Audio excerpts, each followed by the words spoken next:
चला तर मग आज तुम्हाला घेऊन जाते आमच्या गावातल्या देवीच्या दर्शनाला। तर सर्वप्रथम सर्वांना श्री स्वामी समर्थ। तर हा आहे आमच्या गावाकडचा एकदम छान असा मस्त परिसर आहे। आत्ता वाजले होते 5:30। तर हे बघा किती सुंदर दृश्य आहे ना। तर आता आम्ही जाणार आहोत पायीच। तर शीतला देवीचं हे मंदिर खूप म्हणजे प्रसिद्ध आहे आणि जागृत देवस्थान आहे। तर आमच्याकडे सर्वजण आषाढाच्या महिन्यामध्ये मंगळवारच्या शुक्रवारच्या दिवशी ना देवीला नैवेद्य नेत असतात। तर आज तिसरा मंगळवार आहे, तर आम्ही नैवेद्य केला आणि नैवेद्य घेऊन देवीला आलेलो आहोत।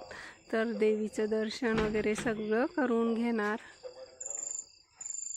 आणि इथं आम्ही होतो, तेच बाकीच्या पण महिला आलेल्या होत्या।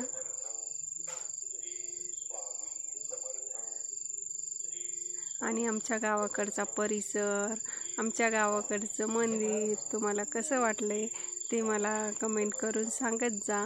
आणि इथे आलेल्या महिलांना मग हळदी कुंकू लावून दर्शन घेतलं आणि त्यानंतर घरी गेलो।